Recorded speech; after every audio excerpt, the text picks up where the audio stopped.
学生の漢字を4つ説明します。まず1つ目は暖炉。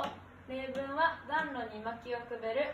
暖炉の意味は火を起こして室内を暖かくする炉のことです。2つ目は賄賂。例文は賄賂を受け取る。賄賂の意味は不正な贈り物のことです。3つ目は披露。例文は特技を披露する。披露の意味は公に発表することです。4つ目は愚弄。例文は相手を愚弄する。愚弄の意味は人をバカにしてからかうことです。